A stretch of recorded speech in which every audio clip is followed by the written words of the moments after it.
नमस्ते मेरे प्यारे बच्चों, आप सब कैसे हैं। उम्मीद है आप सब बहुत अच्छे होंगे।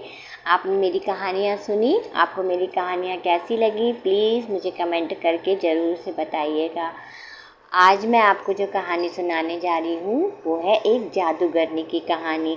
तो चलिए शुरू करते हैं आज की कहानी। आओ सुनाएं प्यारी प्यारी कहानियाँ। एक समय की बात है, एक जादूगरनी थी। उसके सर में बहुत सारी जुएँ थी। उसने एक दिन सोचा इतनी सारी जुएँ हैं, एक एक करके निकालूंगी तो बहुत समय लगेगा। ऐसा करती हूँ, नदी में जा कर के मैं नहा लेती हूँ और वहाँ पे नदी में पट पट करके सारी जुएँ मार लूँगी। तो वो नदी में गई और जा कर के वहाँ उसने अपनी सारी जुएँ नदी में मार ली। चट चट चट चट चट चट करके ऐसे सर पे ऐसे ऐसे ऐसे ऐसे मारती गई और वो सारी की सारी उसकी जुएँ जो थी वो मर गई उस नदी में। उसके सर में इतनी जुएँ थी कि उनके खून से नदी का पूरा पानी लाल हो गया था। अब जादूगरनी उसमें नहा रही थी। उसी समय वहाँ पे एक बैल पानी पीने आया। बैल ने देखा, बैल ने पूछा, नदी रानी, अभी जब मैं थोड़ी देर पहले पानी पीने आया था तो जब तो तुम्हारा पानी एकदम सफ़ेद था, अब अचानक से तुम्हारा पानी इतना लाल कैसे हो गया। तो नदी के अंदर जो जादूगरनी थी उसने बोला कि जूं पटक मर बैल की सींग टूटे। जैसे ही जादूगरनी ने अंदर से बोला बैल की सींग टूटे, बैल की एक सींग टूट गई। अब बैल बेचारा दर्द से तड़पता हुआ जा कर के एक पीपल के पेड़ के नीचे, नदी के किनारे पीपल का पेड़ था, वहाँ पे जा कर के बैठ गया।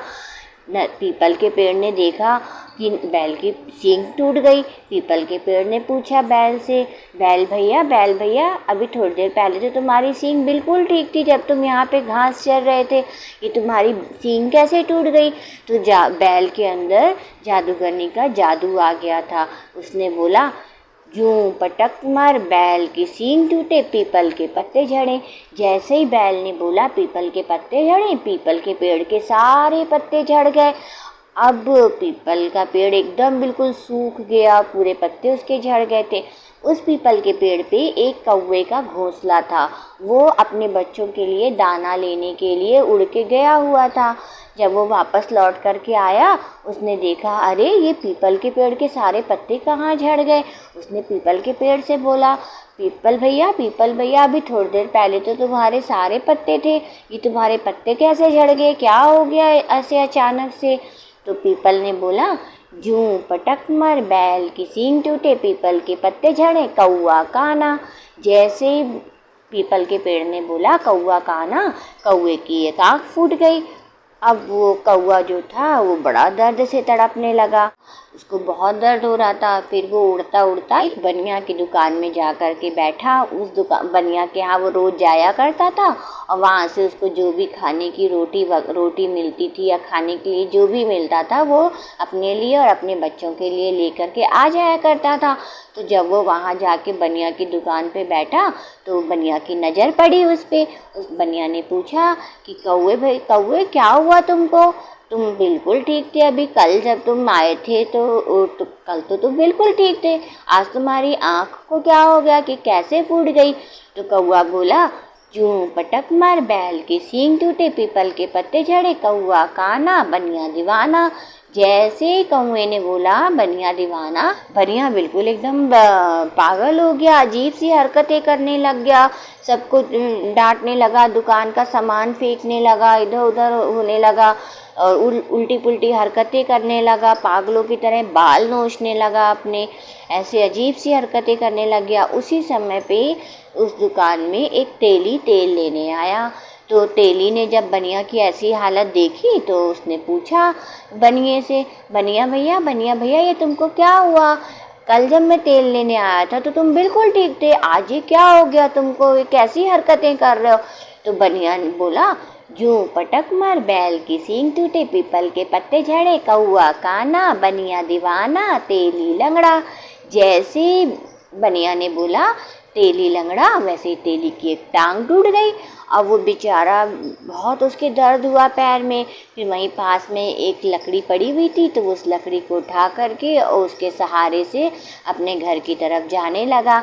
अब उसी रास्ते में राजा की जो रानी थी, उनकी दासी का घर था। वो उस समय पे महल जाने के लिए निकल रही थी, अपने घर में ताला डाल रही थी। उस रानी की जो दासी थी, उसका नाम था पद्मिनी।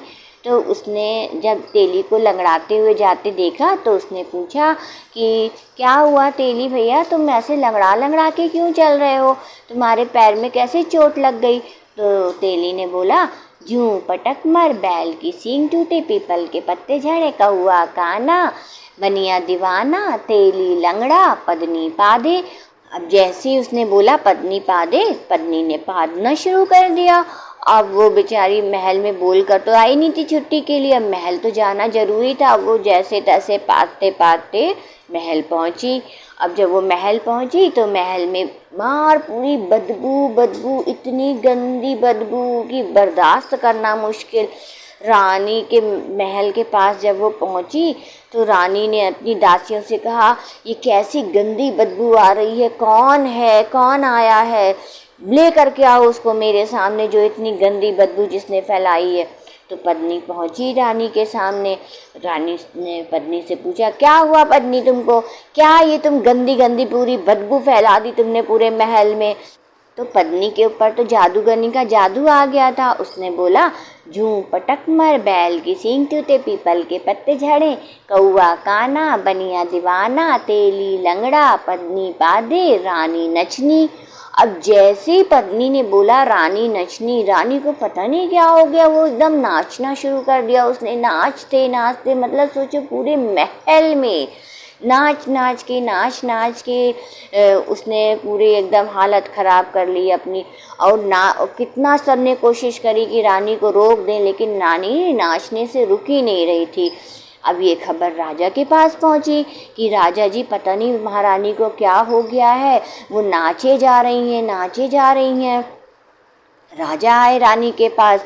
राजा ने पूछा रानी से कि क्या हुआ रानी आपको, अभी थोड़ी देर पहले मैं आपके पास से गया था, आप बिल्कुल ठीक थी, ये अचानक से आपको क्या हो गया, आप ये कैसे नाचने लग गई।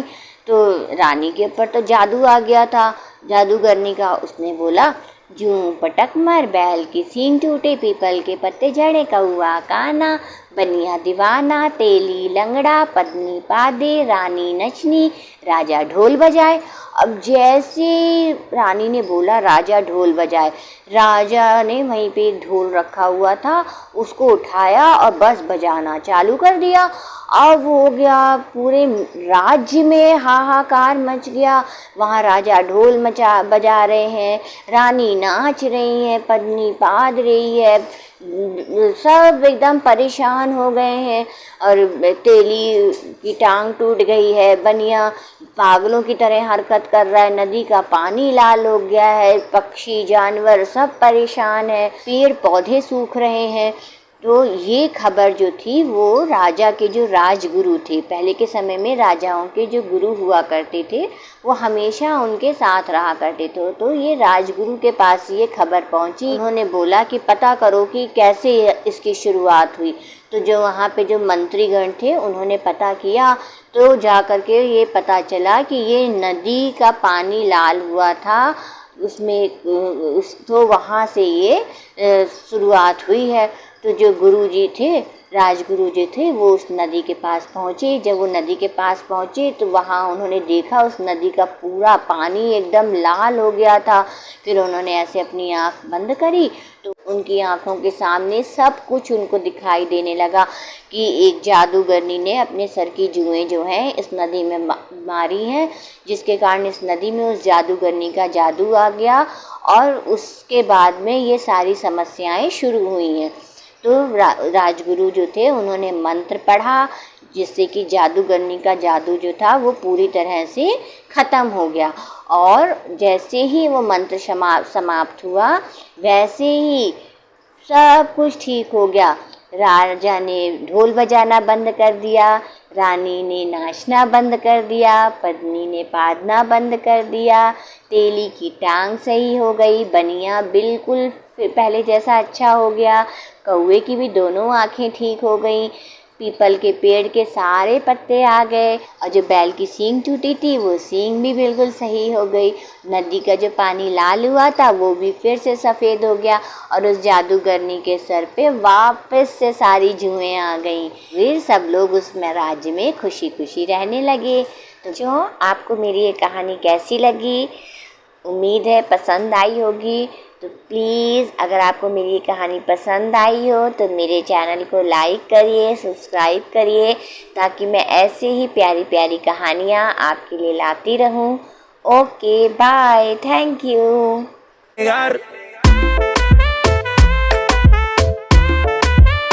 Estamos claros y ya.